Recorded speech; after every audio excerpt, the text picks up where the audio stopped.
एक दिन एक बुजुर्ग डाकिये ने एक घर के दरवाजे पर दस्तक देते हुए कहा, चिट्ठी ले लीजिए, चिट्ठी ले लीजिए। आवाज सुनते ही तुरंत अंदर से एक लड़की की आवाज गूंजी, अभी आ रही हूँ, ठहरो। लेकिन लगभग 5 मिनट तक जब कोई न आया तब डाकिया ने फिर कहा, अरे भाई, कोई है क्या? अपनी चिट्ठी ले लो, मुझे और बहुत जगह जाना है, मैं ज्यादा देर तक इंतजार नहीं कर सकता। लेकिन घर से बाहर कोई नहीं आया। लड़की की आवाज फिर आई, डाकिया चाचा, अगर आपको जल्दी है तो दरवाजे के नीचे से चिट्ठी अंदर डाल दीजिए, मैं आ रही हूँ, कुछ देर और लगेगा। अब बूढ़े डाकिये ने झल्ला कर कहा, नहीं, मैं खड़ा हूँ, रजिस्टर्ड चिट्ठी है, किसी का हस्ताक्षर चाहिए। तकरीबन 10 मिनट बाद दरवाजा खुला। डाकिया इस देरी के लिए खूब झल्लाया हुआ था, खूब गुस्से में था। अब उस लड़की पर चिल्लाने ही वाला था, लेकिन दरवाजा खुलते ही वो चौंक गया और उसकी आंखें खुली की खुली रह गईं। उसका सारा गुस्सा पल भर में फुर्र हो गया। उसके सामने एक नन्ही सी अपाहिज कन्या खड़ी थी, जिसके पैर ही नहीं थे। लड़की ने बेहद मासूमी से डाकिये की तरफ अपना हाथ बढ़ाया और कहा, दो मेरी चिट्ठी। डाकिया चुपचाप डाक देकर और उसके हस्ताक्षर लेकर वहां से चले गया। वो अपाहिज लड़की अक्सर अपने घर में अकेले ही रहती थी। उसकी माँ इस दुनिया में नहीं थी और पिता कहीं बाहर नौकरी के सिलसिले में आते जाते रहता था। उस लड़की की देखभाल के लिए एक काम वाली बाई सुबह शाम उसके साथ घर में रहती थी, लेकिन परिस्थितिवश दिन के समय वो अपने घर में बिल्कुल अकेली रहती थी। समय निकलता गया, वक्त बीतते गया। महीने 2 महीने में जब कभी उस लड़की के लिए कोई डाक आती, डाकिया एक आवाज देता और जब तक वो लड़की दरवाजे तक न आती तब तक इत्मीनान से डाकिया दरवाजे पर खड़ा रहता था। धीरे धीरे दिनों के बीच मेल जोल और भावनात्मक लगाव बढ़ता गया। एक दिन उस लड़की ने बहुत गौर से डाकिये को देखा तो उसने पाया कि डाकिये के पैर में जूते ही नहीं हैं।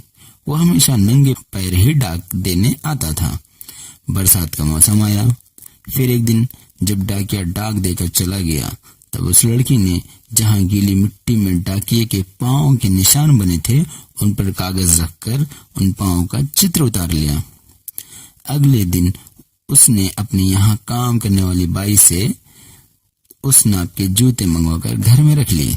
जब दीपावली आने वाली थी, उससे पहले डाकिये ने मोहल्ले के सब लोगों से त्योहार पर बख्शिश चाही, लेकिन छोटी लड़की के बारे में उसने सोचा ही नहीं। उसने सोचा कि बच्ची से क्या उपहार मांगना, पर गली में आया हूं तो उससे मिल ही लूं। साथ ही साथ डाकिया ये भी सोचने लगा कि त्योहार के समय छोटी बच्ची से खाली हाथ मिलना ठीक नहीं रहेगा।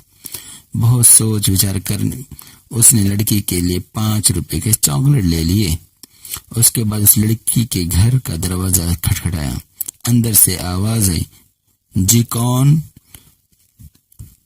डाकिया चाचा बोले, मैं हूँ गुड़िया, तुम्हारा डाकिया चाचा। लड़की ने आकर दरवाजा खोला तो बूढ़े डाकिये ने उसे चॉकलेट थमा दी और कहा, ले बेटी, अपने गरीब चाचा की तरफ से। लड़की बहुत खुश हो गई और उसने कुछ देर डाकिये को वहीं इंतजार करने के लिए कहा। उसके बाद उसने अपने घर के एक कमरे से एक बड़ा सा डब्बा लाया और उसे डाकिये के हाथ में देते हुए कहा, चाचा, मेरी तरफ से दीपावली पर आपको ये भेंट है। डब्बा देखकर डाकिया बहुत आश्चर्य में पड़ गया। सोचने लगा, उसे समझ में ही नहीं आ रहा था कि वो क्या कहे। कुछ देर सोचकर उसने कहा, तुम तो मेरे लिए बेटी के समान हो, तुमसे मैं कोई उपहार कैसे ले लूं बिटिया रानी। लड़की ने उससे आग्रह किया कि चाचा, मेरी इस गिफ्ट के लिए मना मत करना, नहीं तो मैं आपसे उदास हो जाऊंगी। ठीक है, कहते हुए बूढ़े डाकिये ने पैकेट ले लिया और बड़े प्रेम से लड़की के सिर पर अपना हाथ फेरा, मानो उसको आशीर्वाद दे रहा हो। बालिका ने कहा, चाचा, इस पैकेट को अपने घर ले जाकर खोलना। घर जाकर जब उस डाकिये ने पैकेट खोला तो वो आश्चर्यचकित रह गया, चौंक गया, क्योंकि उसमें एक जोड़ी जूते थे। उसकी आंखें डबडबा गईं, आंख में आंसू आ गए। डाकिये को यकीन नहीं हो रहा था कि एक छोटी सी लड़की उसके लिए इतना फिक्रमंद हो सकती है। अगले दिन डाकिया अपने डाकघर पहुंचा और उसने पोस्टमास्टर से फरियाद की कि उसका तबादला फौरन दूसरे इलाके में कर दिया जाए। पोस्टमास्टर ने जब इसका कारण पूछा तो डाकिये ने वे जूते टेबल पर रखते हुए सारी कहानी सुनाई और भीगी आंखों और रूधे गाले से कहा, सर, आज के बाद मैं उस किले में नहीं जा सकूंगा। उस छोटी अपाहिज बच्ची ने मेरे नंगे पांव को तो जूते दे दिए, पर मैं उसे पांव कैसे दे पाऊंगा। इतना कहकर डाकिया फूट फूट कर रोने लगा। Thank you.